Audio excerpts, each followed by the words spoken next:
我突破了！小凡啊，恭喜你突破宗师境界！你3岁被你父亲送上山，现在他若在天有灵，看见你学有所成，也会跟为师同样欣慰。在我心里，师祖您就是我的父亲，我会一直孝敬您。为师毕生的心愿，就是追回你那3个叛徒师尊偷走的3样宝物。徒儿请命下山，愿为师傅追回宝物，捉回叛徒。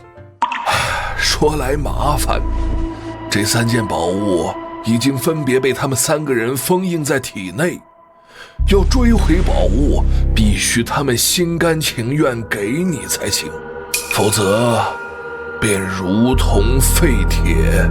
而且他们也不是什么简单人物啊。恭迎大小姐。大师尊白飞燕，京城白家千金，坐拥白家万亿资产，号称京城第1冷艳绝色。二师尊蒋无双，京城头号交际花，无数男人拜倒在他的16裙之下，妩媚热烈，堪称当世第1。三师尊李猫猫，京城黑道魁首之女，人称地下女王，冷血无情，京城上下闻声色变。那我只有小以厉害，以德服人，让他们心甘情愿把宝物交还。不愧是我的乖徒孙啊！这条龙灵手链可以帮你感应宝物，切记，如果在手链变黑之前没有回到山上复命，就会灵力散尽，全身经脉拥堵，最后爆体而亡。师祖，这就没必要了吧？手链已经戴上就不能摘，放心，只要你对我对本门忠心，早日带着宝物回来，我必能保你性命无虞。我这就下山，一定把3样宝物连同3个叛徒给师祖绑回来。我耗尽一生修炼到灵轮镜布下的蛟龙阵，叶小凡这个年纪居然就能随手破之。师祖，万一他要是有2心，那岂不是日后都能骑到您头上了？哼，这条龙灵手链能压制他的灵力，就算10个叶小凡也跳不出我的手掌心。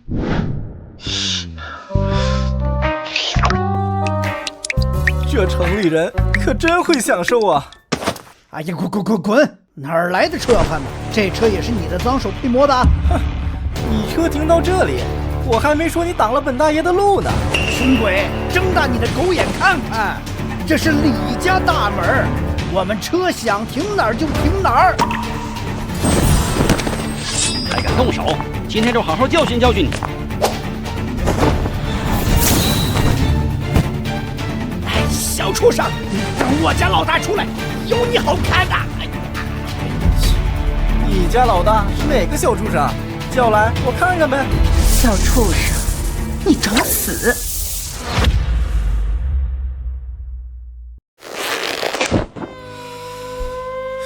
好香！死流氓，松手！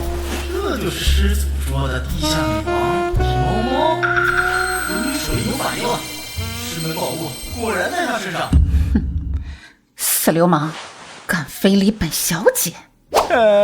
大小姐，我错了，我不该骂你，我因为犯了错，被后妈赶出家门，无家可归。看在我会点拳脚功夫的份上，还求大小姐收留。这可是你要赖上我的，回去了可就由不得你了。介绍下，这是新来的保镖，欢迎。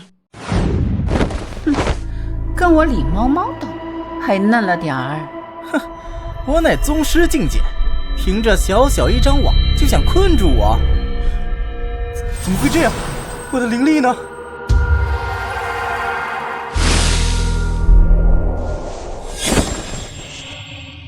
看看来我猜的没错，你也是为我身上这块霓虹血晶来的。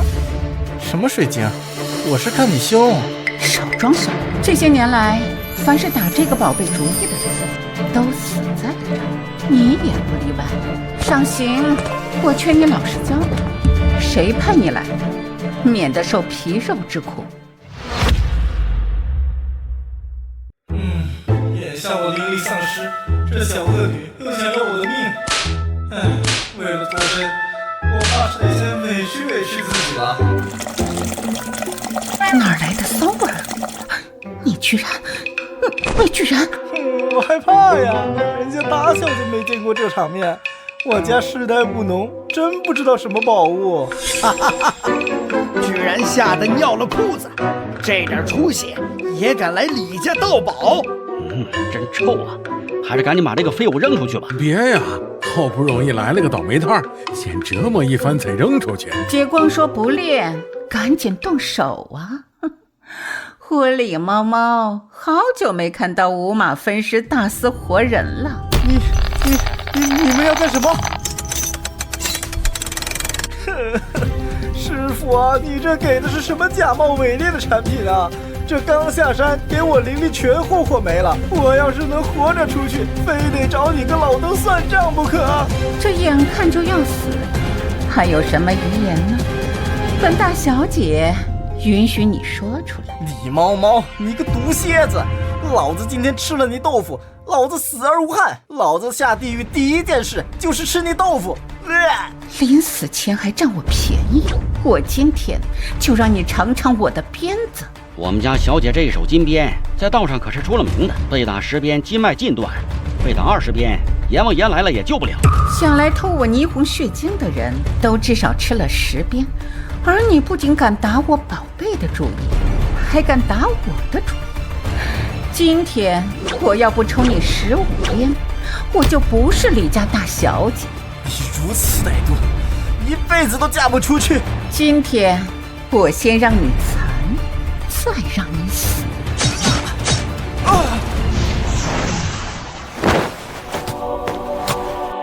叶小凡，速速清醒，拿到信物，救我师门！师祖，你就是个骗子，我可不想死。哇，爽！挨了我10鞭，你竟然一点事都没有。我不仅没事，还爽到了。你在梦里可老遭罪喽！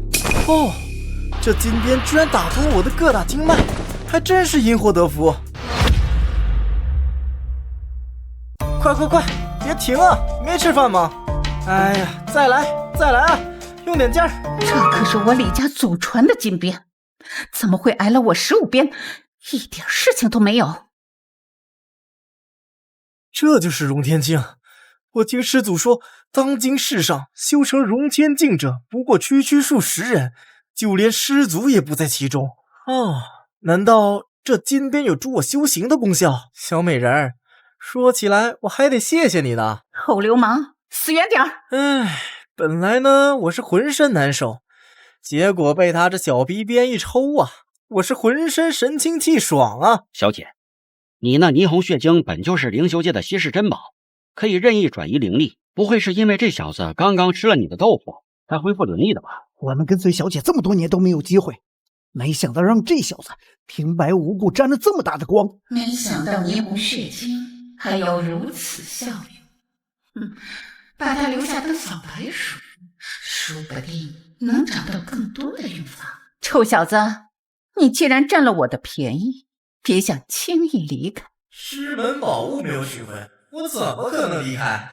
那可说好了，从今往后，我生是你的人，死是你的鬼。你喜欢大美女是吧？白家的大小姐白飞燕今日招婿，不如你替我去趟白家。白飞燕不正是我要找的3位师尊之一吗？李猫猫还真是善解人意，去，必须去。金边李家送来贺礼，祝愿龙城白家在1年1度的招婿大会中喜得贵婿。您好，这边请。这白小姐什么时候出来啊？这白小姐从不以真容示人，今天就算招婿不成，能一饱眼福，那也算不虚此行啊。我倒要看看这京城第一角色到底是何等模样。有请白小姐。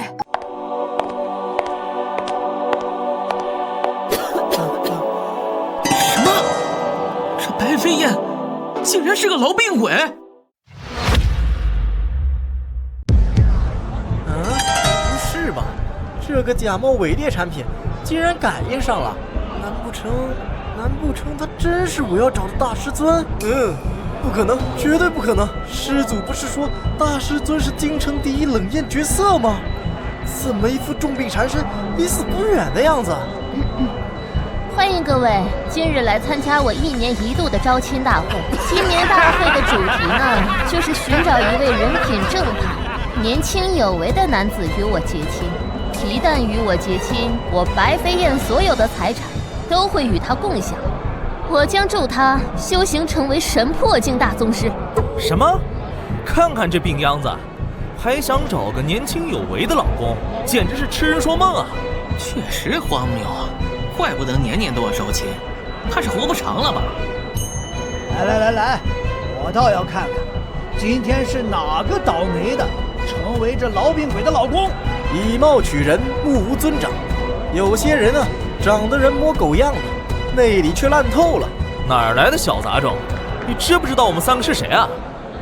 出言不逊，你是天高地厚，该打！我这一掌60年的功力，看你往哪儿躲！一起上！行，那我问你，你可不要后悔。哼，好你个小叫花子，你在这千方百计讨好这臭女人，莫非是想等她病死，好独吞白家的财产？祖父不仅心性绝佳，修为也如此深厚，真是难得。生老病死，人之常情。我只是看不惯你们这样侮辱一个女人罢了。你这话我倒是爱听。那你可愿娶我？娶啊！嘴上说的冠冕堂皇，轮到自己可别当缩头乌龟啊！师祖说，只有他们心甘情愿，我才能取得宝物。为了宝物，我只能牺牲自己了。我娶。好，那你到台前来吧。来人，上酒。小伙子，喝了吧。天哪，他的生命能量在消失！没想到这个痨病鬼这么毒辣，人家好心帮他解围，他却吸收了人家的生命能量。难怪他病了这么多年还在招亲，那些被相中的男的肯定都被弄去给他续命了。这小子就是上赶着去找死啊！想要娶我者，必须先过3关。这第1关呢，就是考验你在生命能量流失的情况下，是否还能稳住心态。人之常情。这么快我就和你共同经历了2项了，这难道不是缘分吗？很好，除了身体素质，还要考验你的心理素质。你喝下了我的药酒，气血已迅速衰竭，即便你有灵力，此时此刻也已无法施展。你若能以这样的状态打败我手下的4人，那这一关便算你通过了。白小姐还真是仪式感拉满啊！一个小叫花子，能有机你一个小叫花子，能有机会与我手下4大无常打擂台，这可是你几辈子修来的福气啊！才算福气。哼，一个抽我鞭子，我灌毒酒，我要真被这4人活活打死，这不是给师祖丢？不是吧？居然连痨病鬼都调戏啊！今儿咱可真是开……还不动手？还不动手？白小姐，我白发苍苍，你重病缠身，我们是天生的一对，还打什么呀？宝贝原来在在这儿。哼，小流氓，这口钟是我白家的祖传宝贝，炼化过无数招亲的失败者，今天用来装你，你也算是死得其所了。嘿，狠心的女人，我没嫌你病重，你反倒嫌我命长。等我从这个破钟里面出去，我非得当着所有人家法伺候不可。哼，我这口钟识人无数，里面积攒的怨气，比得过半个灵轮境的修为了。你若是能在一炷香燃尽后活着出来，我呢，就算你过了这一关。这小流氓不自量力，这下好了，要成为白家小姐续命的养料了。这白飞燕可是神魄境的修为，这世上能打过她的没有几个呀，也就只有中天境的大宗师了。要不是用了这些倒霉男人来修行，他的修为怎么可能达到神魄境？哼！等这钟打开了，这小流氓恐怕就死透透了。小流氓，你若是现在认输，我倒是可以考虑放你出来，留你一条生路。我这位师尊心狠手辣，不给他点教训，他怕是在后面2关要把我抽筋扒皮了不成？让我直接毁了他这什么破钟！怎么不答话？难道这就憋死了？大小姐，一炷香的时间到了，打开钟，收尸吧。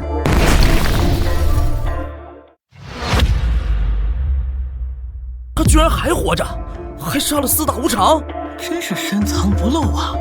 竟然把白家的宝贝都给弄没了。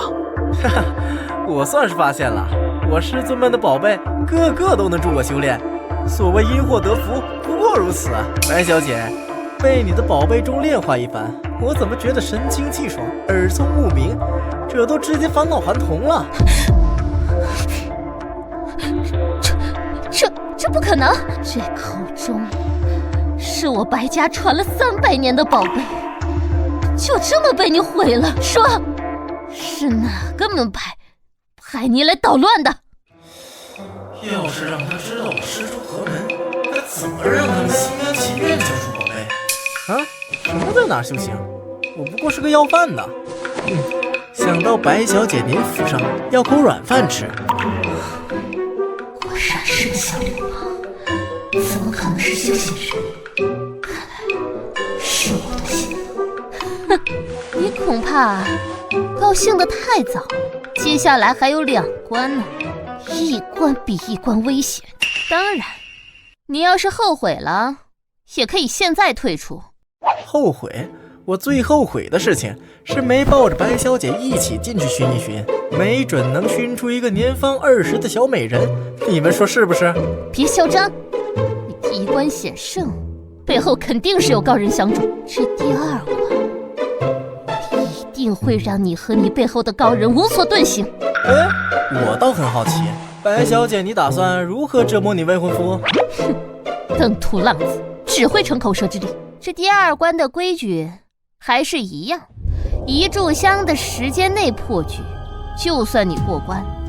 行，我倒要看看你还能使出什么花样。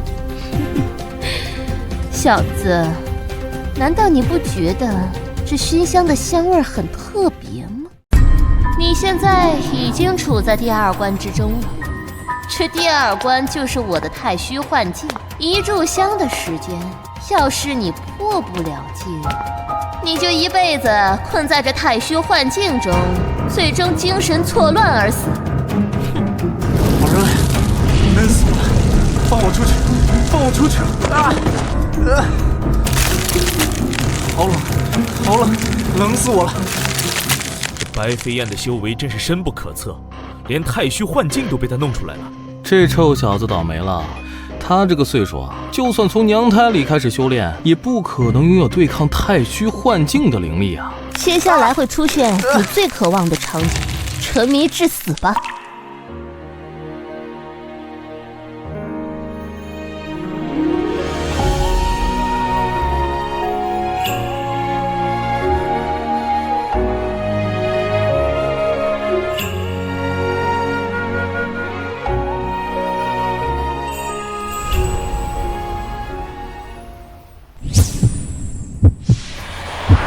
一炷香马上烧完，他还不清醒，这辈子都会成个疯子。唉，上一个被白飞燕弄疯的已经跳崖了。哼，胡子亮丽，一个叫花子敢和白飞燕这种修行大家斗，希望下辈子他吸取教训，别干蠢事儿了。一炷香时间已过，挑战失败。谁说我失败了？啊，原来这才是白飞燕的真正面目。这么一个大美人，干嘛打扮成病怏怏的样子呀？哦，原来这才是你的真实面目。你刚才是为了考验我？怎么可能？在幻境中待这么久都没事，除非你的境界比我还高，这不算。你是香燃尽之后才出来的。哼，谁说我没出来？我只是闭着眼睛在回味左拥右抱的感觉罢了。呵呵，过关了，过关了！白小姐，可不许耍赖啊！哼，那就勉强算你过了这一关。不过，接下来的第3关就没这么容易了。我师尊这般角色，简直比师祖告诉我的还要倾国倾城。你再盯着我看，就取消你的比赛资格。嘿嘿，大美人儿，你要是早撕下你这张画皮，来娶你的人肯定踏破门槛，又何必装出这么一副鬼样子吓人？流氓，要你管！嘿嘿嘿，离成为你的夫君就差一步之遥了。等我娶了你，你的一切都得归我管。现在你就要先适应适应。他们是荣天境大宗师精心培养的4个关门弟子，这第3关就由他们来跟你对战。你若过了他们这一关，哼，开门弟子又怎样？荣天境又怎样？好大的口气！我们4人一旦合体，整个龙城都没有对手。你是哪儿来的叫花子？你知道荣天境是什么吗？是，看你们这一个个引以为豪的啥呀？荣天境很难修炼成吗？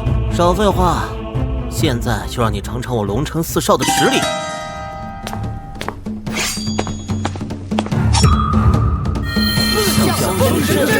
完了，我以为要一个个上，没想到4位公子一上来就是杀招啊！而且被围困的人最后会死得非常惨，我见过的，拖出来就已经是一具骷髅了。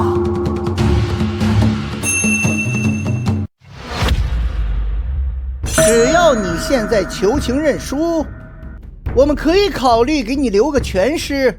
啊，求情？那我要怎么求你们才肯放过我？怎么，害怕了？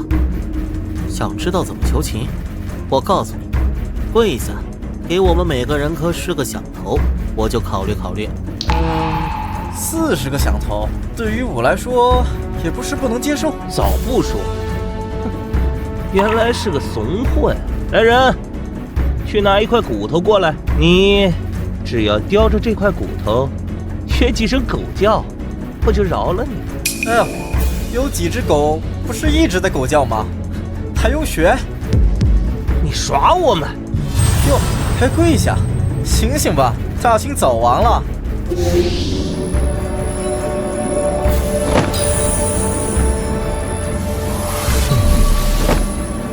叶小凡，找死！我们好心给你机会，你竟然恩将仇报的羞辱我们。是，花架子搭完了，就这，区4个人也想对付我。千元地方，律令9章，乾坤戒法，布阵4方。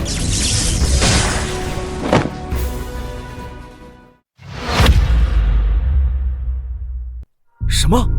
他居然只用4张符纸就破了4象封神阵，他一定是使了什么妖术。哼，你管他妖不妖的，我这算破了阵吧？我堂堂白家大小姐，难不成真的要嫁给这个小流氓？4大家族弟子听令，布阵！切，搞人海战术！姓叶的，靠外物取胜算什么本事？有本事你就别用符纸啊！行，那我也不藏着掖着了，今天就让你们看看荣天镜的实力。你在说什么疯话呢？就算你真是荣天镜，在我们4象封神阵的炼化下，也只能化为枯骨。连荣天镜都不放在眼里，是谁给你的勇气？4象封神阵可以汲取天地人3者的灵性，包括你自己的。你有多少灵力，这个阵法就能吸走多少。哼，对别人也许是这样，对我还真不一定。因为师尊给的手链压制了我的灵力，我自己都没法用，你们还想吸走，门都没有。没有就是没有，还压制呢？你就吹吧！哼，带个破手镯就骗人说被压制了。少跟他废话，没有灵力就吸他生命力，直接给他吸成人干。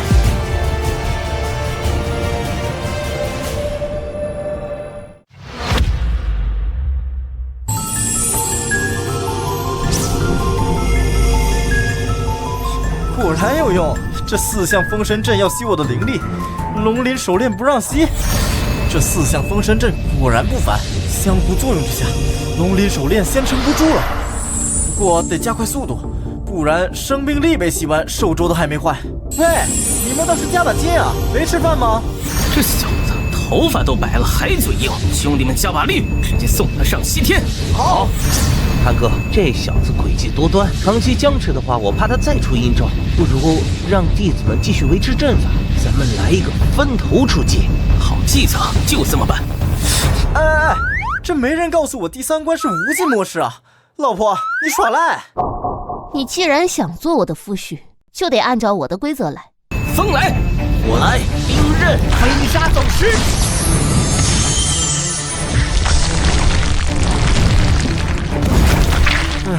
要是李猫猫在就好了，用他的金鞭抽我几下，还可以回血。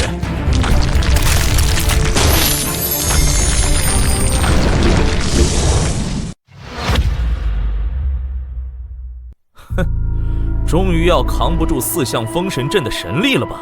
灵力被压制太久了，一下子释放出来，经脉撑不住，我得慢慢引导灵力释放。还不认输吗？再这样下去，你真的会死。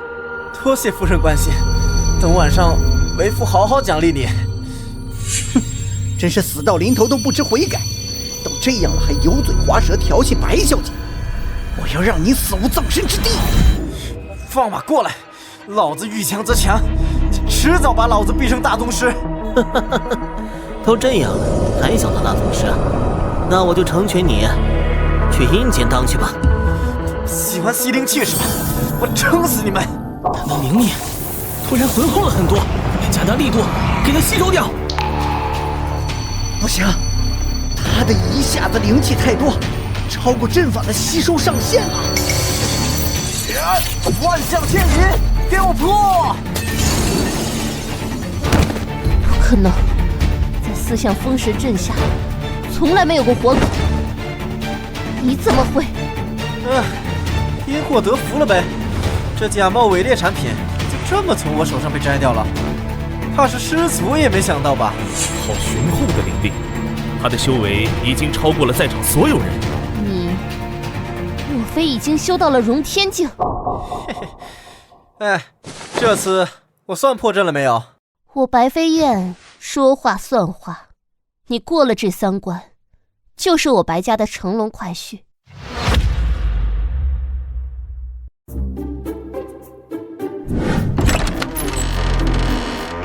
以后你就住在这里。老婆，这么晚了不一起睡，你还要去哪儿？真想上我床？行，你等着，我先去洗个澡。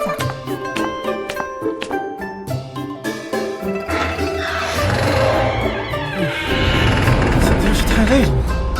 怎么突然这么犯困？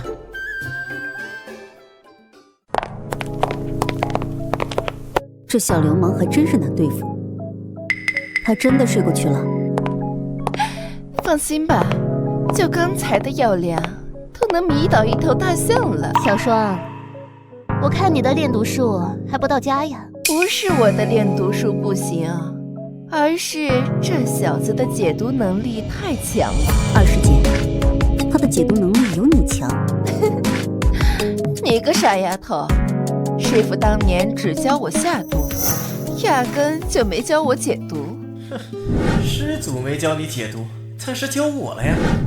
我倒要看看你们想耍什么把戏。当年师傅是打算叫小双解毒来着，但是还没开始，我们就因为那件事叛出师门了。好了，不说这个了。我看这个叶小凡年纪虽轻，但是修为极为可怕，至少是荣天境2级。到底是哪里凭空冒出来的？是我在路上捡来的。什么？路上捡来的？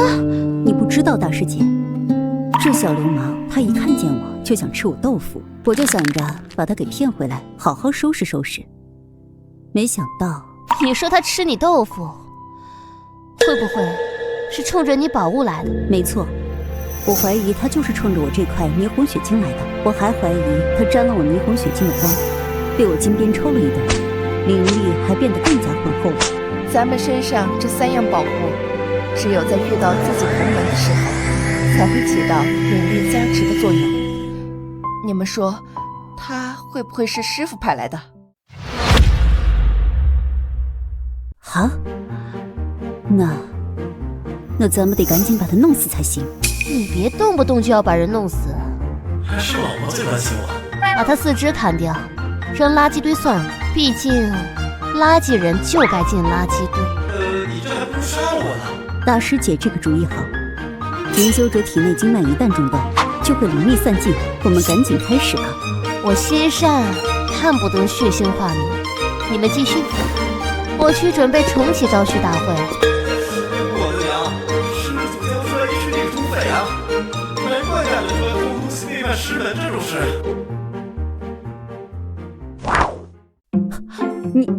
你什么时候醒的？虽然3名师尊现在加起来也不是我的对手，但我下山的目的是拿回师门的宝贝，不能直接跟他们起冲突。别限我4肢，我全找。好啊，原来我们刚刚说的话全被你听见了。哼，听到了我们的秘密，不管你招什么，都得死。3位师尊，咱们是同门，我也是受不了师祖的压榨，从山上逃下来的。结果歪打正着，就碰见了李师尊。哼，我怎么不太信呢？猫猫，先卸他一条腿，看他还说不说实话。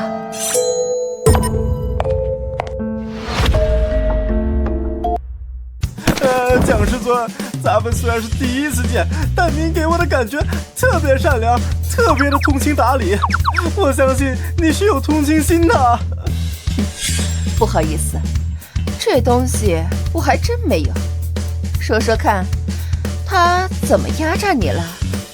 如果你胡说八道，还是得被我做成人质。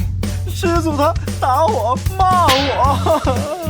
你本事这么大，师祖打你骂你也占不到什么便宜啊。其实我发现了师祖的一个大秘密，他要杀我灭口，还给我带上了一个压制灵力的手镯。没想到这个东西对我居然没什么用。大秘密？什么秘密？我可不能告诉你们。反正在山上我是待不下去了，既然遇见师尊们，就请收留我，跟你们一块过日子吧。师姐，没想到他跟我们一样的遭遇，要不然咱们就收留他们吧。他应该没有撒谎，而且他灵力超群，要是师父要对付我们，有他在身边，也能护我们安全。那你就给我们当个保镖吧，不过婚约可要作废了。虽然咱们看着年纪也没差几岁，但是我怎么敢娶师尊？那不是僭越吗？既然做了我的保镖，那也算半个白家人了。猫猫的父亲过几天大寿，你去古董店选个礼物吧。滚滚滚！你个臭卖保险的，站着挡着干嘛呢？我们还做不做生意了？嘿，我说你怎么这么看不起人呢？你怎么知道我买不起你们的东西啊？这儿交易的都是价值连城的宝贝，你当这是菜市场呢？你要能买得起我们这最便宜的一件东西啊，我就不赶你。哼，便宜没好货，要买我就买最贵的。好好好，你来你来。这可是我们镇店之宝，价值9000万。你要是能把它买下来，我就给你磕一个。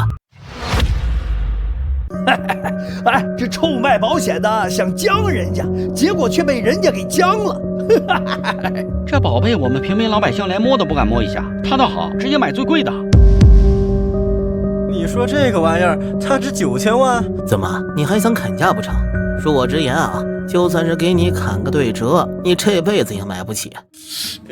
别说打对折了，这赝品连5000块都不值。你别是买不起，想耍赖吧？我们老板可是龙城第一古董专家，在古玩行有几十年经验的老行尊，怎么可能会看走眼？切，第一古董专家还能买到赝品，算什么专家？小伙子，你好大的口气！老板，你可算来了！这有个人来砸咱们的场子，胡说八道。他说咱们店的镇店之宝是赝品。跪下！听见没？我们老板让你跪下，让你抹黑我们店的名声。我是让你给这位小兄弟跪下。什么？让我跪下？老板，您有没有搞错呀？这位小兄弟，你眼睛真毒，这确实是件赝品，真品我放在了家里，为了安全起见，就没有告诉店里的伙计，没想到闹了笑话。老板，这真的是赝品？枉你在我手下学了这么久，还不如这小兄弟打眼一看。你滚吧，我今天就给你结工资。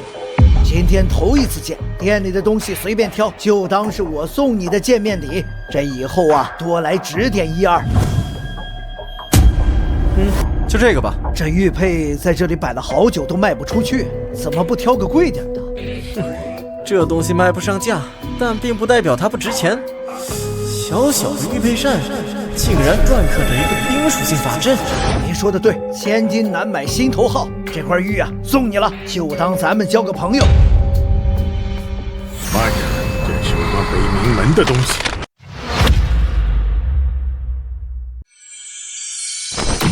嚯！光天化日下，居然有人敢抢劫！抢劫？这明明是我北冥门20年前失踪的宝物。我看呐，你们两个才是小偷。我这真不知情啊！这玉佩是我15年前从一个乞丐那儿收的，没想到它竟然是贵派的宝物。你不知道，他知道。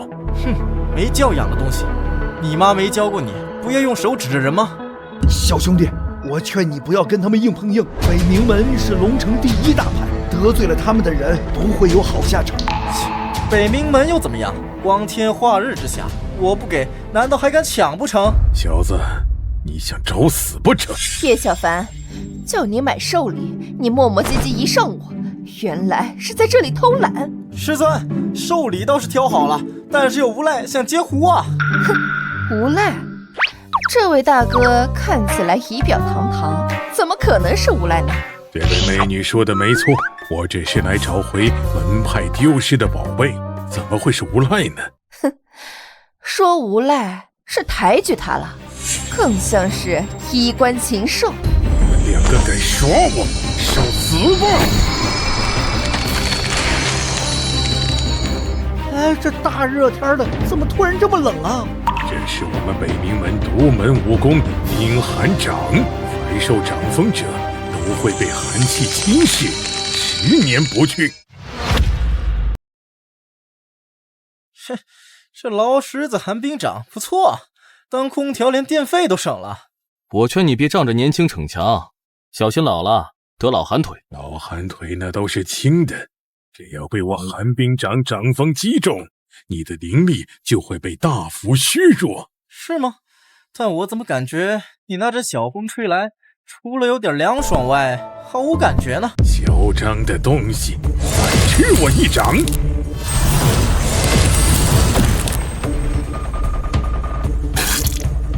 这不可能！嘿嘿，谢谢师尊出手相助。你这鬼精灵，他打不过你，关我什么事？哎，要不是师尊刚才给他下毒，我这战斗力说不定还真被他削弱了。什么？你什么时候给我下毒的？我明明什么东西都没吃。在饮食和水源里做手脚，那是最低级的下毒手法。像我师尊这样的高手，少卖关子，快说！蠢货！就在你垂涎我师尊美貌的时候，他就给你下毒了。这次只是给你一个教训，再有下次，头给你掰掉。师尊，确定是他们吗？他们的功法跟那人的感觉一样，错不了。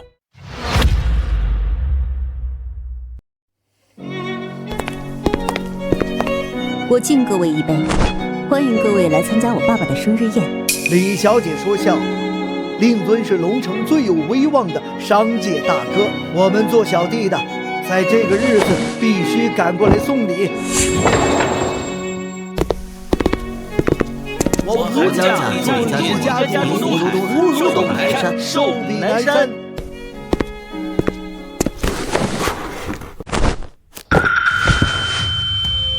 爸爸，你是不是头疼病又犯了？李家主这种无疼病的顽疾，这么些年一直不见好。依我看，只有龙城第一名医黄医生才能治好啊！给我叫黄医生过来。还愣着干嘛？快去请黄医生。这病怕是不好治吧？师尊，你……别看我只会杀人，不会救人。黄医生来了，李家主有救了。黄医生，我爸爸的头疼病还能不能治好？这病来势汹汹，而且是不治之症，老黄我也没有办法了。什么？黄医生，那还有谁能救我爸爸？李家主这病啊，连我都看不好，当今龙城找谁都没用。我劝李小姐，就多陪陪令尊大人吧。黄医生可是龙城神医，他说李伯伯不行了，那就是真的不行了。这好好的生日宴变白事，李伯伯一代枭雄，难不成就这样？黄医生，你要能治好我爸爸，我愿意奉上我李家一半财产。哎，谁说救不了？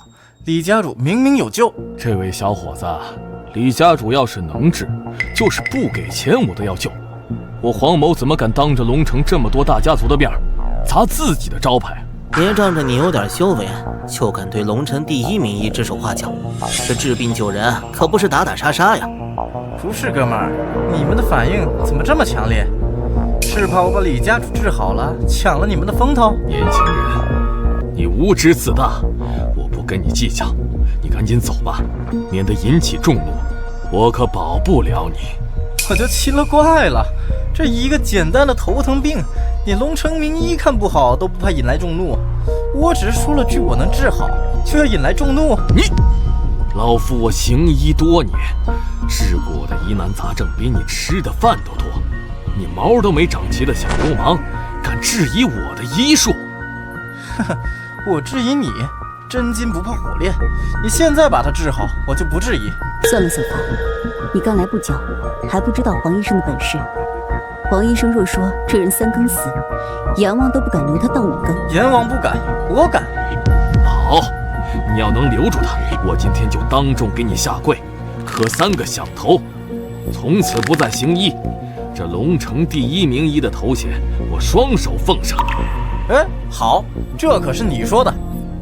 慢着，慢着，李小姐，你不要听这小流氓胡说。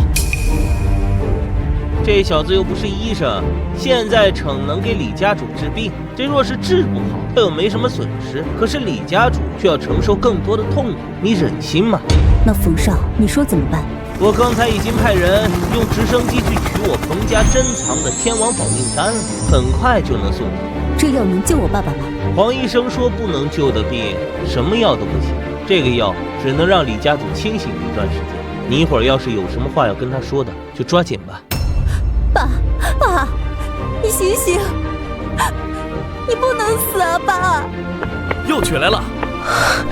谢天谢地，让李伯伯还有机会跟猫猫交代后事，要不然李家就真乱。哎，非亲非故的，这么好的药不私藏，怎么舍得拿出来？这你都没看出来？冯家觊觎李家权势地位，也不是一天两天了。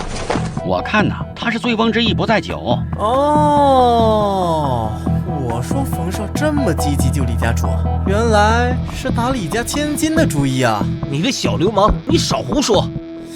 可惜冯少你打错算盘了，李家主本来还有救，但要是吃了这颗药，就必死无疑了。我该听谁的？你在胡说八道什么？李小姐，你别听他的，他就是想逞强医治李家主不成，故意捣乱来着。是，我捣乱？你这药效的原理就是透支他最后的生命力，也就是俗称的回光返照。都回光返照了，还能活？李家主本来就没救了，回光返照交代后事还不好？啊，你真当自己是当代华佗？赶紧回去洗洗睡吧啊！别来添乱了。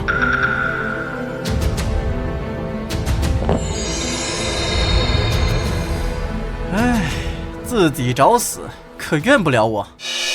爸爸，李家主，您还有什么话要交代的？您尽管说，我会照顾好猫猫的。猫猫，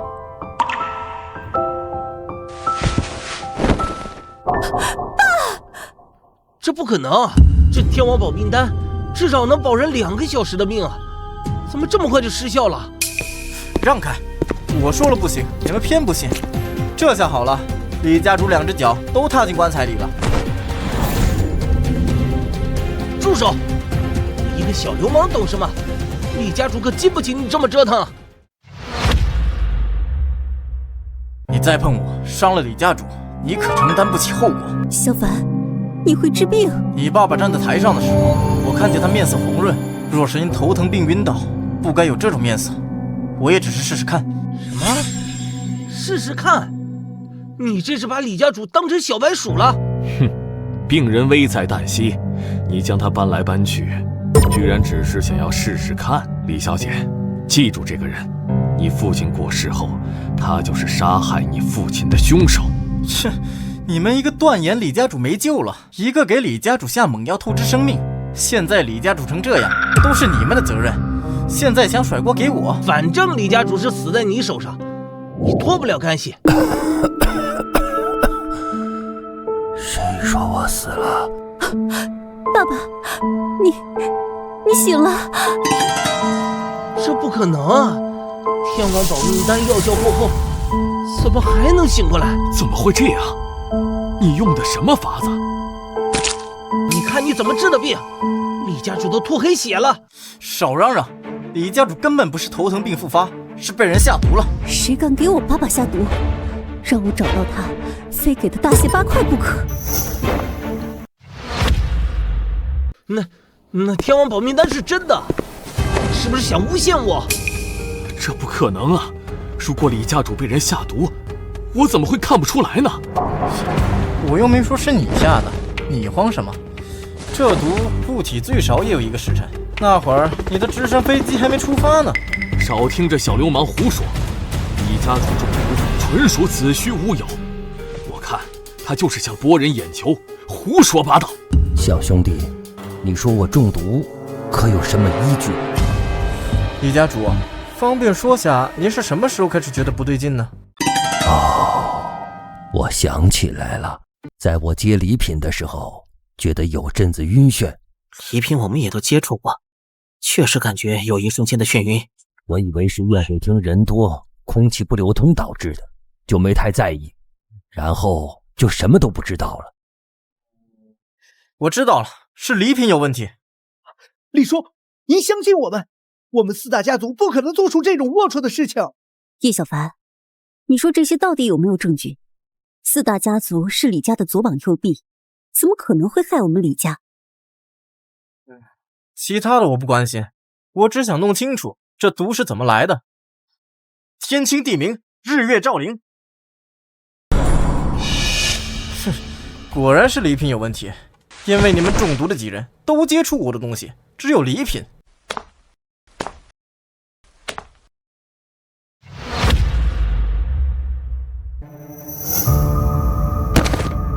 哼，他们4人也都接触过礼品，果然问题出在礼品上。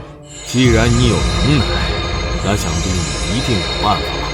哼，怎么又是骂我小流氓，又说我胡说八道？你最后不还得一个个的靠我来救命大圆场？不过呢，要救他们也可以，但我有一个条件。小兄弟，要是他们死在我宴会上，我也脱不了干系。有什么条件，你尽管提。哼，李家主，刚才我救了你，这个老头骂我骂的可凶了，现在这4个倒霉蛋又让我救，要是我辛辛苦苦把他们都救了，他们再倒打一耙怎么办？你若是替我们4人解毒，我们一定跪地叩谢。今后你就是我们4大家族的座上宾。还不够，你龙城第一神医的名号以后不准再提了。哼，好好救人，别搞虚头巴脑的名声。你老黄啊，你也看到了，现在出事的可能是4大家族的公子，你就答应他吧。医者父母心，黄医生，莫非你这么多年治病救人的慈悲心肠都是装出来的？黄医生本事不小，还冷血无情，宁愿看着病人死，抱着名头都不撒手啊！你们好，以后我不再提了。小兄弟，你现在如果能救他们，就是我龙城第一神医了。嗨，行了，还真当我是小孩呢，我不过是杀杀他的傲气罢了。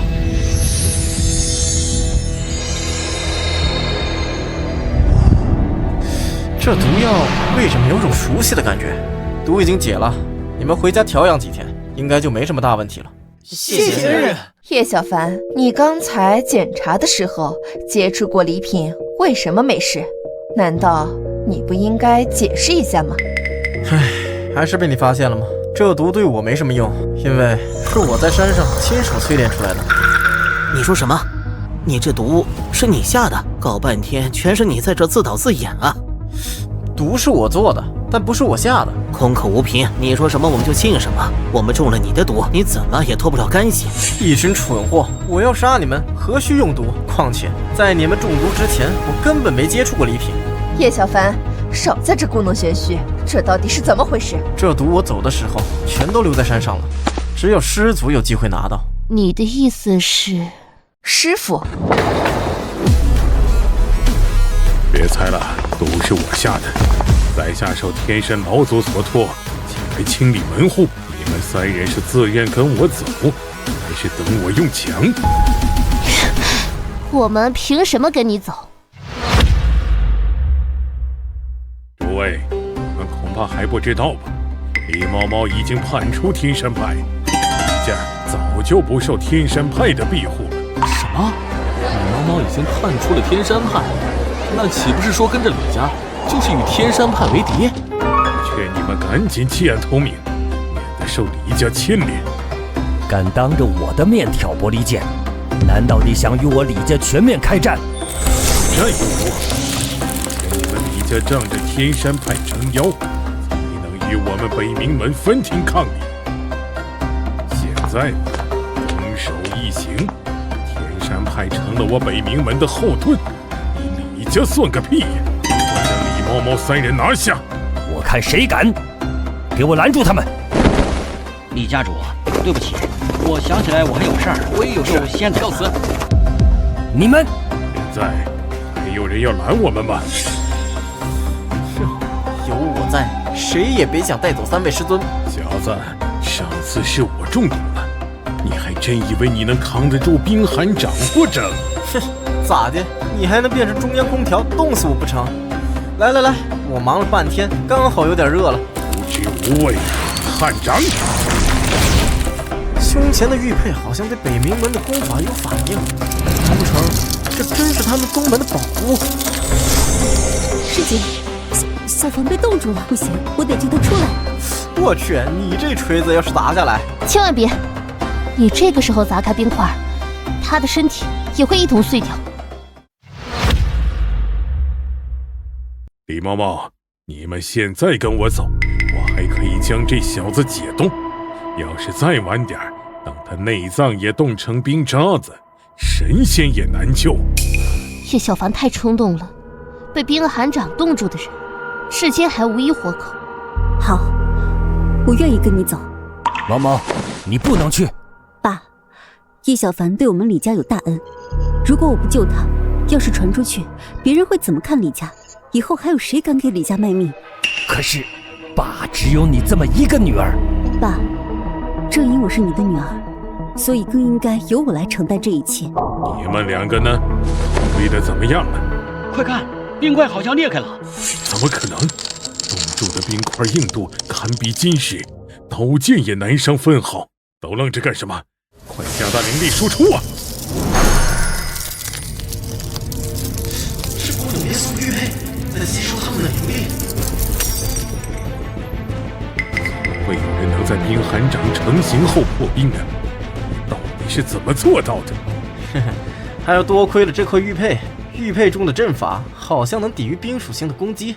可恶，掌门怎么没说玉佩有这种功效？我们走。慢着，想来就来，想走就走。哼，你当这是菜市场啊？哼，你刚才说是你下的毒，但有机会接触到礼品的只有李家人。小凡，你的意思是我们李家有北冥门的内奸？有道理啊，北冥门和李家相互敌对，根本混不进来人。你不是挺能叭叭的吗？怎么不说话了？我是在托盘上下毒的，托盘是我提前准备好的。我记得是你准备的托盘吧？差点害死家主，受死吧！江少，你这么着急杀人灭口，难不成是想毁灭证据？毛毛，你就是太心慈手软，让这个看你，我恨不得再杀他几次。你这下就死无对证了。哼，滚吧！哼，放长线钓大鱼，现在就等鱼上钩了。正好趁此机会，大家都在，我要宣布一件事情。近年来，家族内忧外患，而我的头痛病也逐渐加重。我打算将家主之位提前传给……我反对，家主怎么能让一个女人来做？去年猫猫丢了城西仓库，今年又被抢了码头，再让他掌权，李家迟早要完呢。不传给我，难道传给你不成？你连我手下一个小保镖都打不过。他始终是外人，你总不能靠他一辈子吧？哎，我还就愿意让师尊靠一辈子。要是我娶了师尊，我就变成内人了。小流氓，你再占我便宜，狗爪子给你砍掉！够了！此次家主继承公开向全城选拔，若是外人就入赘到我李家。这不就是变相招婿吗？我怀疑今天跟北冥门勾结的人就是江少，所以你的对手表面上是江少，实际上是整个北冥门。知道了。不过在绝对的力量面前，阴谋诡计毫无用处。小姐，刚才江少鬼鬼祟祟的出门了。知道了，别打草惊蛇。来晚了，家主已经开始怀疑我了，好不容易才出来的。少废话，说吧，叫我出来有什么事？那老东西决定全城选拔继承人，你帮我成为家主，我分3成的地盘给你。你猫猫的命？没问题。候选人中对我最有威胁的就是4大家族的人和叶小凡，特别是这个叶小凡，你都打不过他。哎，能不能请老祖出手啊？你什么档次，也知道我们老祖出手？你只要想办法让我的人混进去就行了。可以，明天是我的人负责报名登记。瞧，这不山上下来的原始人吗？9年义务教育漏网之鱼也来报名啊！当家主可不是只要能打就行，到时候别连账本都看不懂。哼，你倒是9年义务学得好，学怎么做假账，怎么欺上瞒下，还是学怎么跟北冥门狼狈为奸。我一向做得很隐秘，他是怎么知道的？算了，给他登记上，反正他也过不了考核。此次选拔不仅是选拔继承人，还是给我女儿挑夫婿。我李家以武立足，这第一关自然就是比武。因为大家的灵力水平不同，为了公平起见，这一关不能使用灵力。这不是4大家族的韩少吗？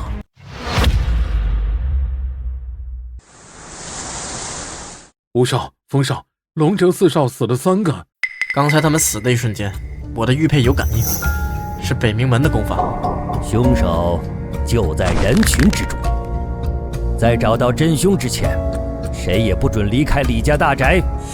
爸，尸体很奇怪，他们身上没有伤口，难道是中毒了？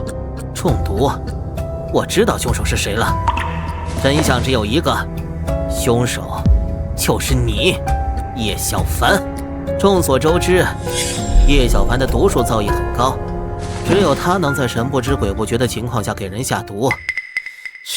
你是大脑完全不发育，小脑发育不完全吗？这么明显的猝死，你从哪里看出来中毒了？让开，我来检查。你不能碰，谁知道你是不是要销毁证据？好了，我已经让人去请黄医生过来尸检了，具体的死因等他过来就知道了。看症状像是心脏病犯了。黄医生，你是不是搞错了？他们可是修行之人，怎么可能有心脏病啊？等等，他们心脏的位置有一个针孔大小的伤口，奇怪，里面没有凶器。你是荣天境的大宗师，只有你能做到把灵气凝集成针尖大小，不是你还能是谁？4大家族是叶小凡最大的竞争对手，他确实有这个动机。唧唧歪歪跟个炮灰 NPC 一样，闭嘴吧你！知道我是荣天境还敢惹我？就算我现在杀了你，谁能阻我？我能。小心，要是被掌风刮到，会死人的。幸好我提前通知了师尊。荣天境也分强弱，师尊踏入荣天境10几年，岂是你一个刚入荣天境的人能比的？小子，杀我爱徒，今日要你偿命！柳爷爷，这里面一定有什么误会。误会？我3名徒儿尸体都快硬了，这还是误会？毛毛，你看你又意气用事。我知道你跟叶小凡关系好，但你这样包庇可让4大家族寒心了呢。我看你是老糊涂了，被人利用了都不知道。你什么意思？要是说不出让我信服的理由，那就给我3个徒儿陪葬。刘老，你是什么时候得知你徒儿出事的？1个小时以前。哎，这就奇怪了，人明明是半个小时前死的，你怎么1个小时前就知道了？只有凶手才能提前知道谁会死。刘老，你是龙城唯一能杀我的人，如果我是凶手，为什么要把你叫过来？你小子诡计多端，谁知道你打的什么主意？其实除了灵气，还有一种方法，可以杀人于无形。什么方法？小子，你就别卖关子了，我急着送凶手下地狱，给我3个徒儿作伴。师尊，你别听他胡说八道，他聒噪！往荣天境说话，你老插什么嘴？叶小凡，你尚不受此大辱，当北冥门准备的杀招生效，我必杀你。小子，你继续说，还有什么方法可以杀人于无形？用冰杀人之后，冰会被体温化掉，自然就找不到凶器了。这确实也是一种办法。据我所知，北冥门的冰寒者正好可以将水凝结成冰杀人。什么？北冥门？他们的人混进来了？少在这里转移注意力，你有什么证据吗？你要证据？黄医生，你看一下死者的身上有没有水渍？心脏真的有水渍，而且每个人都有。阿福，把登记册拿过来。此次选拔面向全城，人员成分很复杂，要从里面筛选出凶手。恐怕很难呀。要是找不到凶手，在座的所有人都得给我徒儿陪葬。到底谁是凶手？快滚出来呀！别连累其他人。我说3个数，要是还没人承认，就随机抽取一个幸运儿。3、2、1，没有人承认，那就你了。不是我，跟我没关系啊！老头，火气别这么大嘛。其实我已经知道凶手是谁了。就该多管闲事。我师尊杀的越多，竞争对手就越少。果然是乡下来的，一点也不算账。叶公子，你就快说吧！再这样下去，就算没被打死，也要犯心脏病吓死了。我倒要看看你要如何找出凶手，别随便拉一个人出来顶包吧。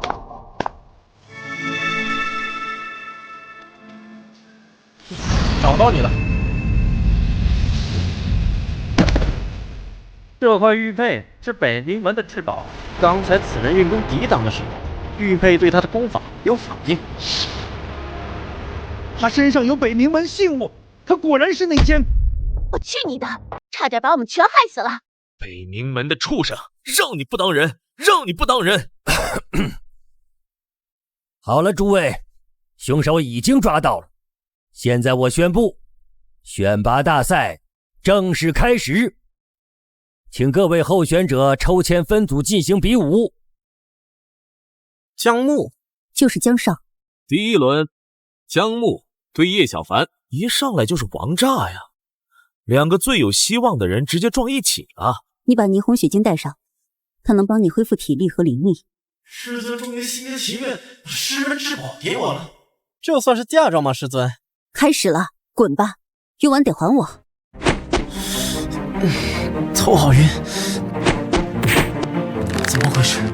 我是什么时候中的毒？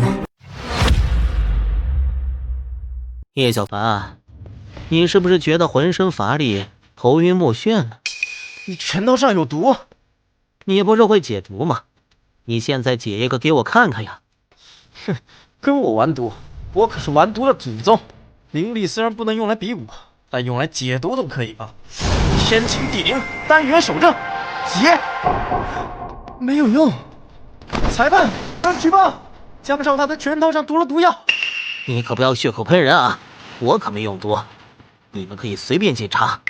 只是浸泡过寻常抗菌的药水，没有毒。我看呀，他就是故意找借口。荣天剑又怎么样？在不用灵力的情况下，还是江少的横练功夫更占优势。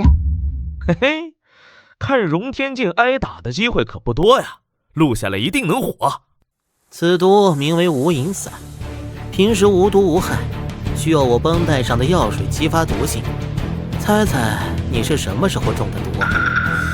难怪我觉察不到异常。打得越久，毒性激发就越多，你就会越虚弱。本来想以灵力硬抗，没想到灵力运转也受阻了。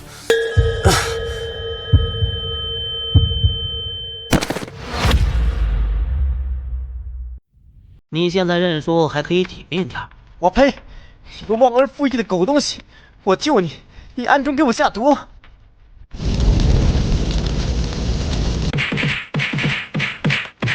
这完全就是压着打的，不出1个小时，叶小凡就会输了。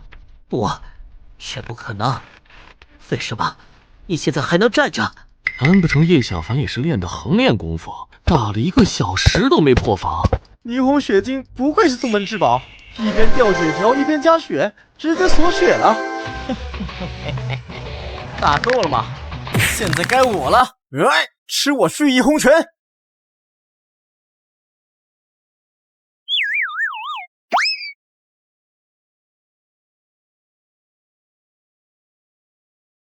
！3、2、1，获胜者叶小凡。你不要紧吧？去我房间给你擦点金疮药。你中毒了，霓虹血晶就暂时放在你那里保管。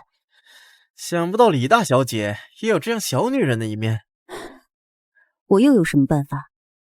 我爸只有我一个女儿，旁系虎视眈眈。如果我不强势一点，李家早被人啃得骨头都不剩了。有我在，以后你可以不用再假装坚强。你弄我头发，干什么？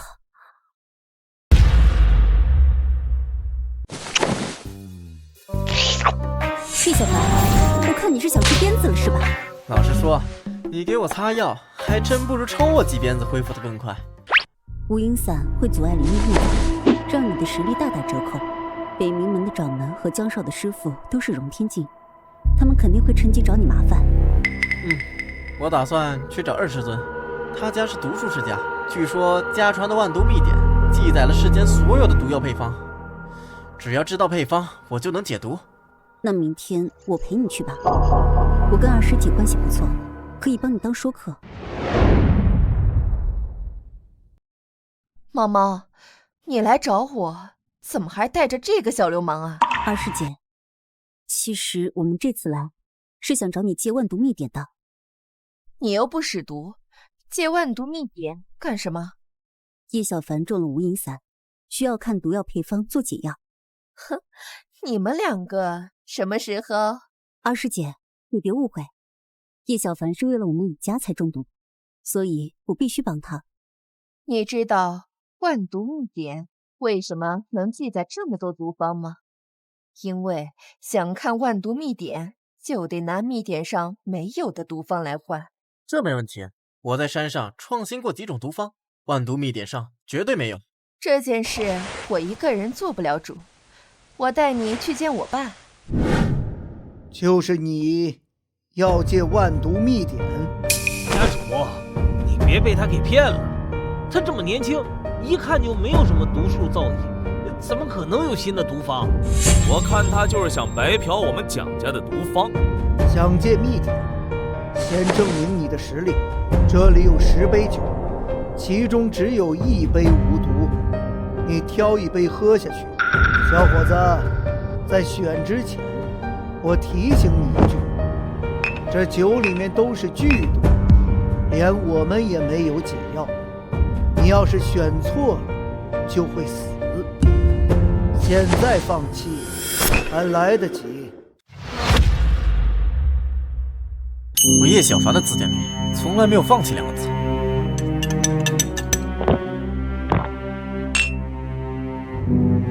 哈哈，你果然是个水货，你选的那杯是毒酒。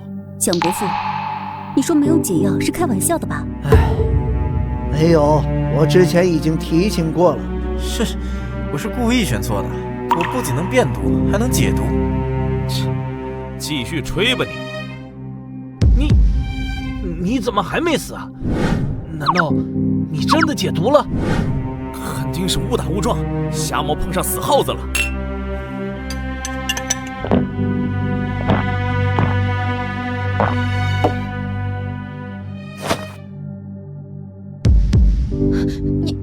你把10杯酒都喝了，这跟自杀有什么区别？他们不是不信吗？这些毒我都能解。好，有胆，不愧是英雄出少年。双双，带他去取万毒秘典。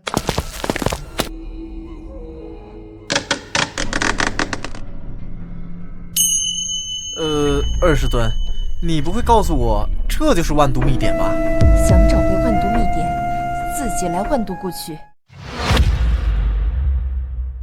万毒谷？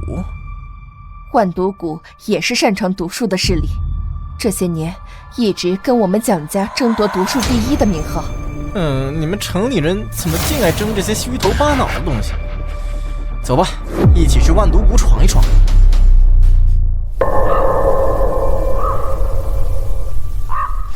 刘长老，你们盗走我蒋家祖传秘典是什么意思？嘿，还祖传秘典，不过是老掉牙的破烂玩意。我们万毒谷的养毒方法才是最厉害的。万毒秘典就在万毒谷的最深处，谷内是我们数百年来培植的毒虫毒草。想要的话，就自己去取，看看谁的毒术更胜一筹。你怎么毒术第一世家竟然会怕区区毒虫毒草吗？走吧，别浪费时间跟他们废话了。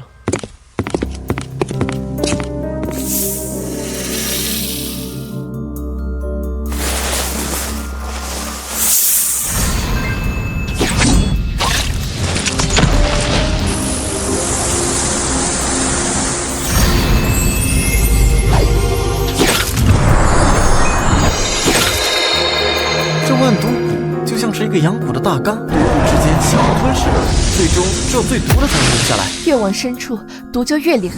这样下去，我们恐怕走不到万毒湖深处。其实我有个办法。什么办法？把你的噬魂毒珠借我，炼制避毒丹。我怎么不知道噬魂毒珠有解毒的功能？毒针借你，要不要？20尊，这珠子和你血脉绑定，如果不是你自愿的，我抢不走。噬魂毒珠可以增加毒性，我只是打算用以毒攻毒的法子炼制避毒丹。那用完还我，不然，哼！放心，我对美女绝对忠诚。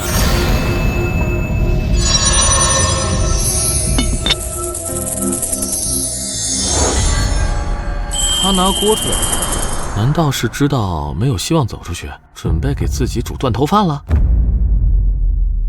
看他捏的手诀，像是炼丹的。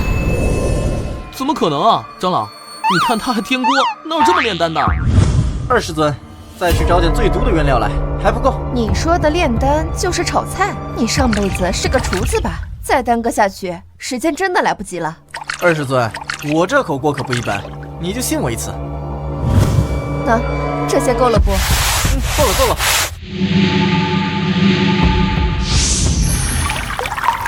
对，这根本不是什么锅，这是天品炼丹神器万象熔炉。长老，这不过是一口破锅，怎么可能是天品神器啊？错不了，你看它锅中的宝光，那是完美丹药才有的克制，只有天品神器才能炼制出完美丹药。快，启动迷魂幻毒阵，阻止它！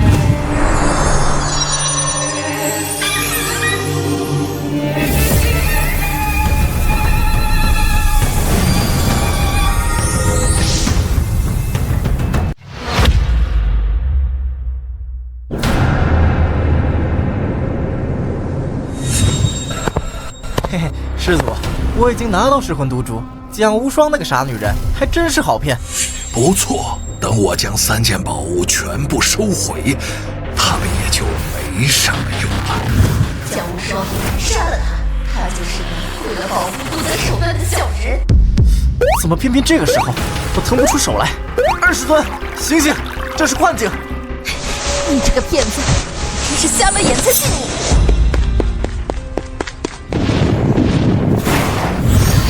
是丹劫，到底在炼什么丹，竟然形成了丹劫？快，激活万毒困龙阵！长老，开启万毒困龙阵会消耗宗门数10年的底蕴，对付一个毛头小子，用得着这么大张旗鼓吗？不想被喂蛇就别废话。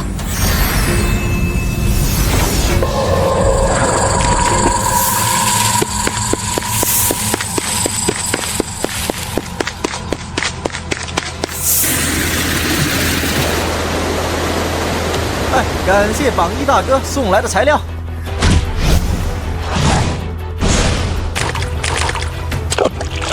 就差最后一点了。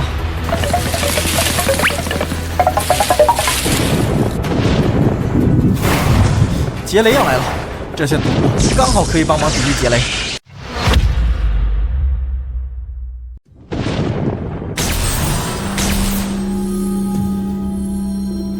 这里的灵气出乎意料的充沛，这次的丹药品级会很高。丹劫一共有9道，第1道丹劫就吸收了这么多灵气，后面的丹劫一次比一次难。等丹药炼成，整个万毒谷恐怕要被吸干了。所有弟子听令，不惜耗费一切代价阻止他。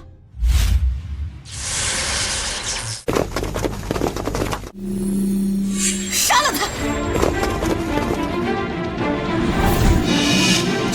这样不行啊，他太能吸了，根本近不了身，更别说杀他了。杀那个女的，逼她过来救人。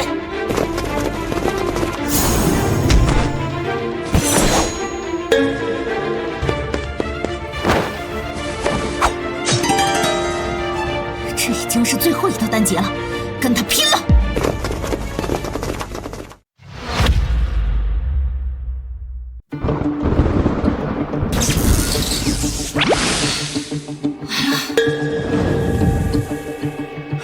！9转金丹成了！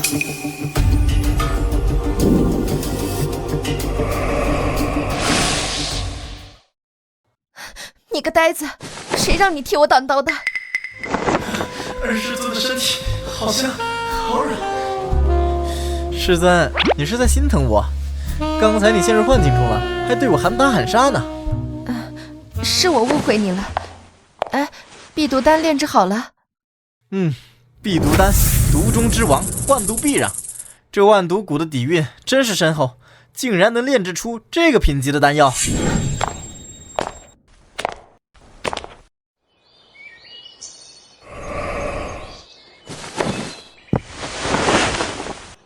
到手了！完了，全完了！万毒谷数百年积累毁于一旦，我为什么要去惹这个灾星？哟，叶大厨又在做饭呢。我在炼制无影散的解药，成了。中毒太久了，要完全清除余毒，恐怕还需要一些时间。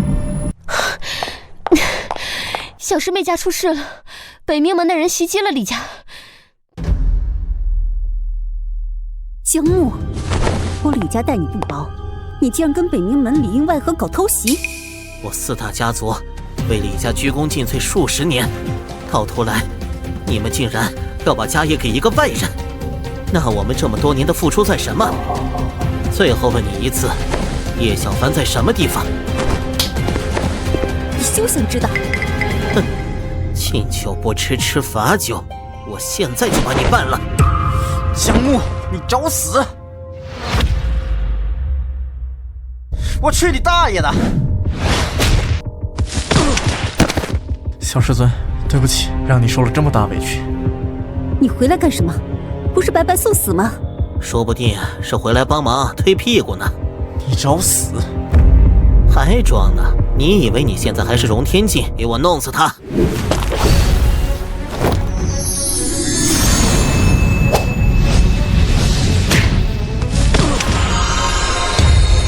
你什么时候恢复的实力？去问阎王爷吧。哎，别杀他，不然柳无涯那个老破皮肯定不会放过你的。哼，现在已经撕破脸了，我不杀他，他也会让柳无涯来杀我。凡哥，不会的，我不会让师傅来报仇的，把我当个屁，放了吧。哼，我已经放过你很多次了。不，我错了，我。此地不宜久留，我们快走。走，千日防贼不如一日捉贼，不如趁这个机会一举灭了北冥门。北冥老祖是荣天境后期，就算你的灵力完全恢复，也不是他的对手。你忘了他在万毒谷炼制的避毒丹了？哼，就算是荣天境也扛不住他的毒性。小凡说的对，李家与北冥门已经是不死不休的局面，所有人集合，打上北冥门！打上北冥门！打上北冥门！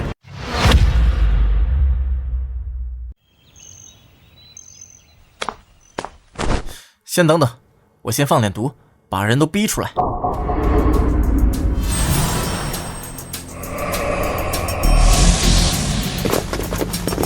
北冥老祖这老乌龟还不出来，哼，可真能忍！开启宗门大阵。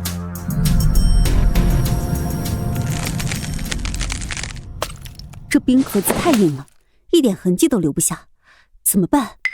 哟，不愧是老乌龟，还真整出个乌龟壳。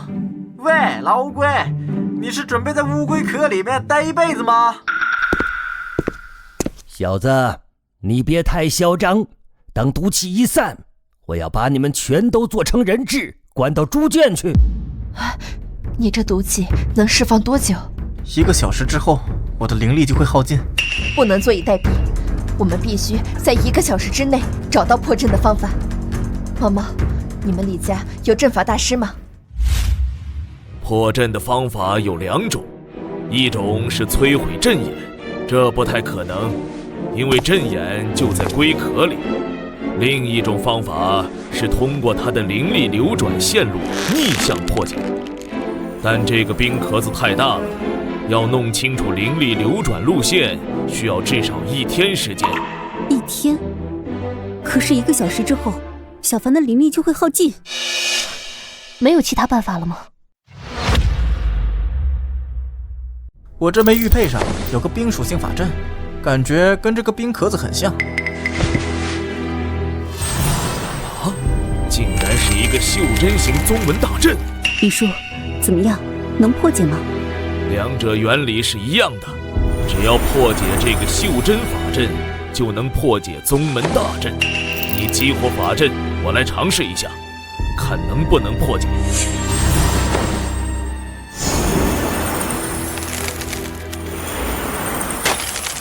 成了！现在我教大家如何逆向运转法阵。大家按照我说的做，破阵。装的还挺像那么回事儿。我北冥门成立数百年，宗门大阵从未被人攻破过。是，以前没人攻破，不代表以后没有。老祖，冰面开始融化了。怎么可能？你们是不是偷懒了？给我全力输出！你别高兴得太早，你灵力系消耗，我们耗得起。嘿嘿，哦，是吗？小师尊，霓虹血晶借我一用。接着，是霓虹血晶。现在你们还耗得起吗？叶小凡，姜木虽然有错，但罪不至死。杀我徒儿的仇必须算。还有李真，今天你们所有人都得死。乌鸦这老家伙终于来了。老祖，我们要关掉大阵，跟柳无涯一起杀掉叶小凡吗？继续维持大阵，等他们两败俱伤，把他们都杀了，龙城就是我们囊中之物。怎么办？如果此时中断，会受到灵力反噬啊！不用，继续。老邓，我杀了姜木，你不但不感谢我，还要杀我，这不是恩将仇报吗？你杀了我徒儿，我还要感谢你，你莫不是得了失心疯了？姜木为了赢下继承人选拔，和北冥门勾结，害死了你另外3个徒弟。我杀了姜木，是帮你清理门户。花言巧语，证据呢？这是我们从凶手身上搜出的令牌。这只能证明我那3个徒儿的死跟北冥门有关，说不定是你和北冥门勾结呢。哼，说这话你自己信吗？我又不是破案的，大不了先杀了你，再灭北冥门。叶小凡的命，只有我能取。师父，就是这小子毁了万毒谷。叶小凡能死在这么多高手手里，你这辈子也是值了。你值了我都不会值。万毒老祖，你帮我拦住柳无涯，等此件事了，这颗避毒丹就是你的。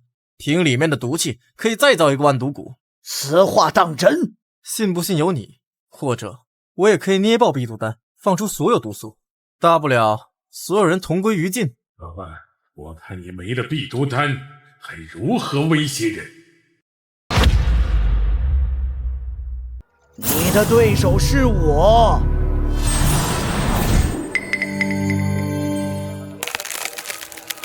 老祖，法阵要破开了，老祖他跑了。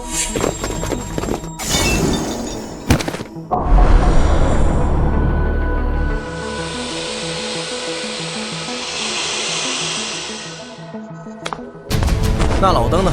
走哪里去了？老祖从后面走了。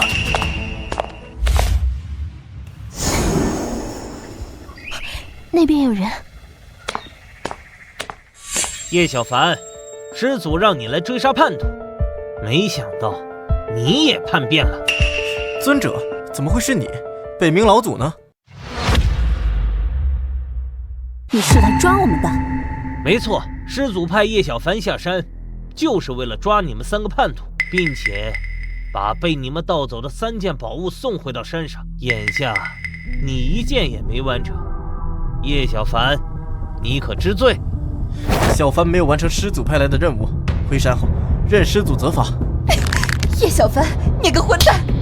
明明我都已经开始相信你了，没想到你却想害我们。别跟他废话，先绑了这个内奸再说。我师命难违，但我下山之后，并没有伤害3位师尊，只是打算以真心换真心，让你们心甘情愿还回师门宝物。又想用花言巧语骗我，当初就应该直接杀了你。请再给我一点时间，我一定会劝3位师尊回心转意的。晚了，叶小凡，你现在杀了他们，还可以将功赎罪。什么？宝物已经跟他们融为一体，要是他们死了，宝物也会毁掉。宝物已经不重要了，杀了他们，你就算是完成任务。宝物不重要，不重要，为何要我来寻宝？不用问了，我们3个知道。谁？1年前，我们无意中发现师父被魔族夺舍，坠入魔道。师父怕我们泄密，想杀了我们。我们用祖师殿的镇殿3宝，才侥幸从师父手下逃脱。为什么师祖在我面前一切正常？可能师父内力高强，能暂时控制住自己的心性。不错，如今祖师魔功达成，已经没有必要隐瞒真相。为什么？我一直对师祖忠心耿耿，师祖为什么要害我？你不过就是师祖手下的工具，叫你下山夺宝，不过是想让你和那3个叛徒自相残杀。没想到你竟然和他们3个产生了感情，师祖这才叫我来解决你和这3个叛徒。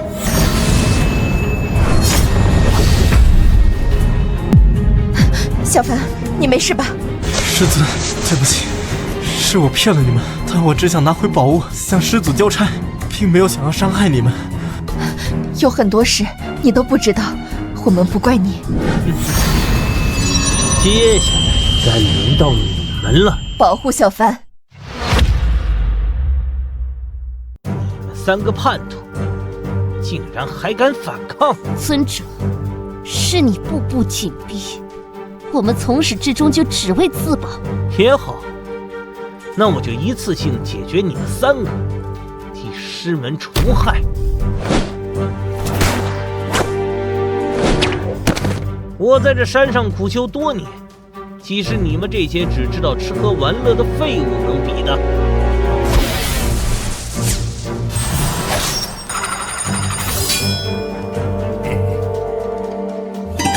想不到我还没走吧？等决胜一击的时候，我再出去。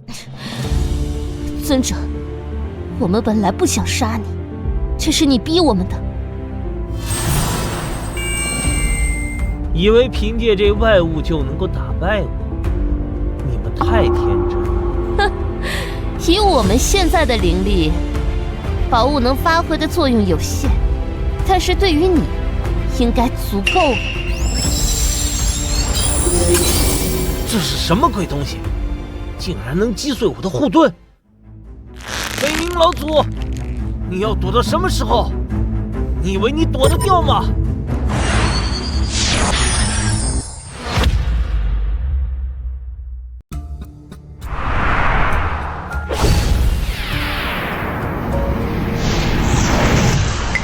他什么时候把玉佩给你了？不过也是徒劳。如果我所料不错，你们刚才的灵力已经差不多用完了吧？你个老乌龟，想把你引出来还真不容易。你刚才受伤是装的。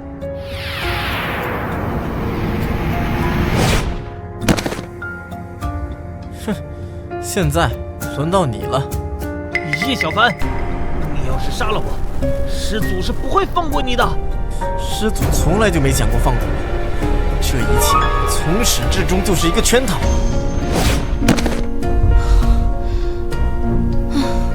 危机终于解除了。不，最大的危机还没有解除。啊？你的意思是？师傅才是最大的危机。他已经堕入魔道，已经不是人了。我们不如趁此机会杀了他。那我们休整一下，集合龙城所有的势力，一起打上山门。不，现在就去。刚经历恶战，那老贼肯定想不到我们会马上杀回去。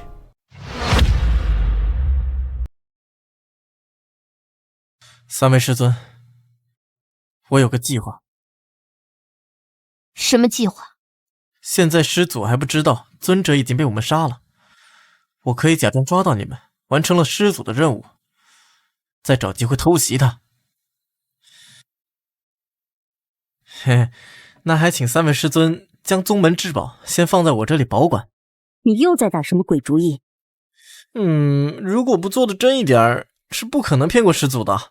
我相信小凡，之前他在万毒谷的时候，他就有机会拿到噬魂毒珠，但是他并没有这样做。还是二师尊对我最好。我们就姑且信你一次。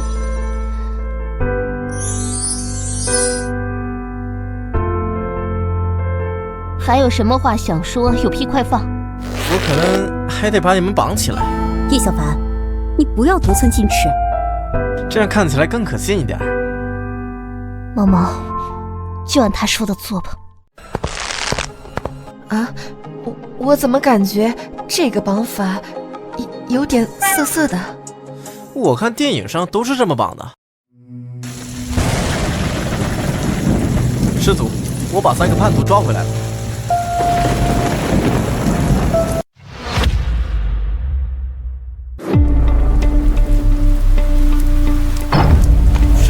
师祖，你要我找的宗门至宝也全是找回来了，宗门怎么一个人也没有，连师兄弟们也没了踪影。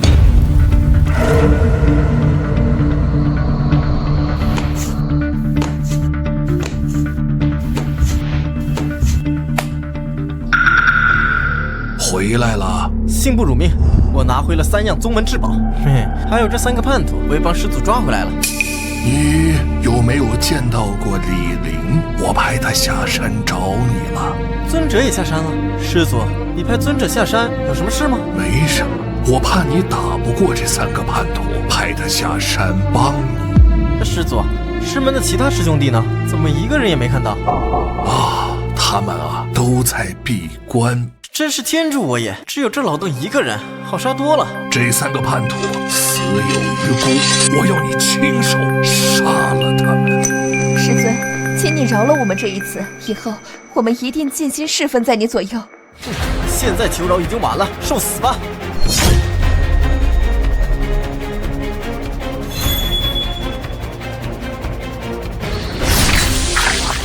你小凡，你竟敢欺师灭祖！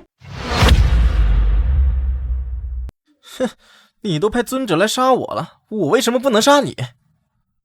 原来你早就知道了，刚才是装给我看的。哼，我早该将你们这些蝼蚁全部碾碎，不过现在也不迟。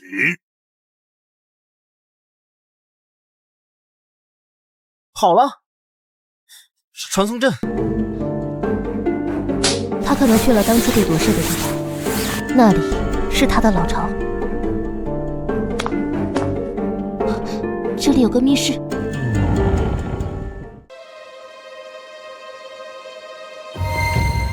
这玉佩是小师弟的，难道这些都是师兄师弟的骸骨？这老贼好狠毒的心！尸体上有魔道功法的气息，看来是老贼为了提升修为，直接把他们当炉鼎吸干了。不好，我们中计了！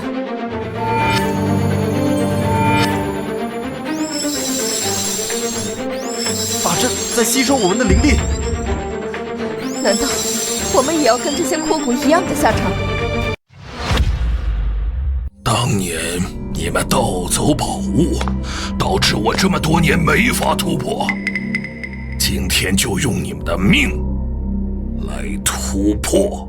你恨我们，我们可以理解，但是小凡是无辜的，你为什么要害他？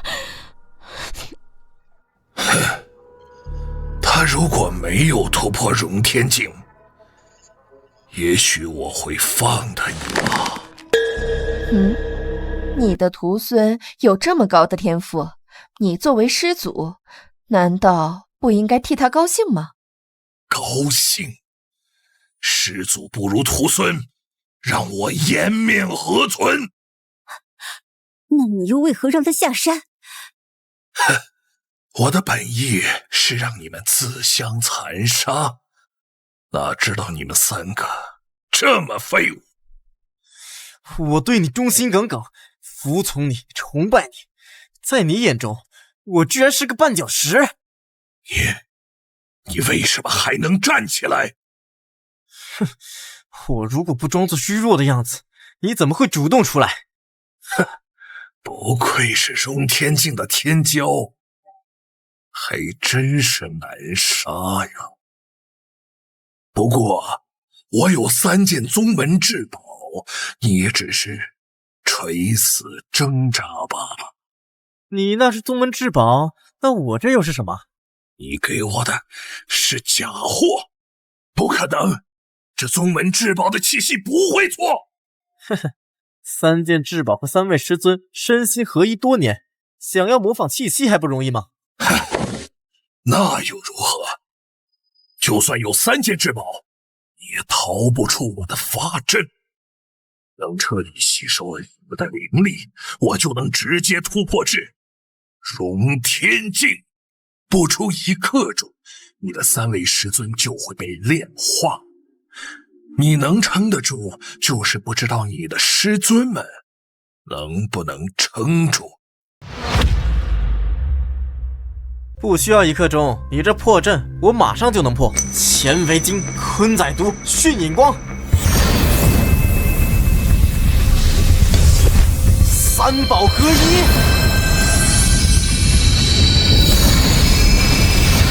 给我喝！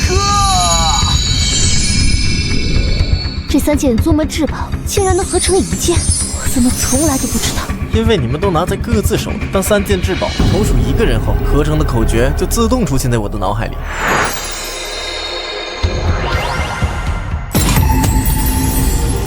哼，我今天要为师门除去你这个大反派。3个偷宝物的叛徒，1个想要杀师祖的叛徒，来说我这个师祖是反派？废话少说，受死吧！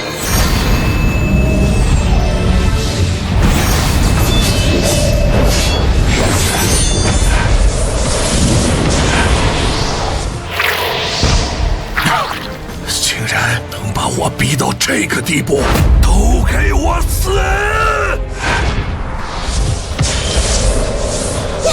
小凡，我们去帮他。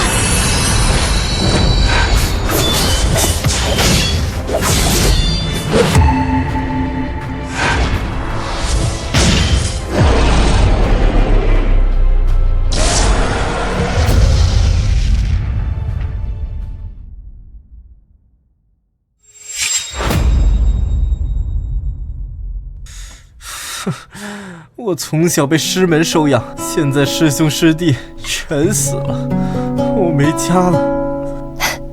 跟我们下山吧，我们的家就是你的家。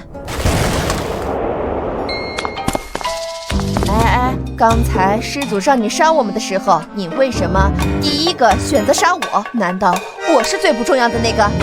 不，你是最重要的那个。你们就是这样对待家人的吗？打是亲，骂是爱，以后我们一定好好爱你。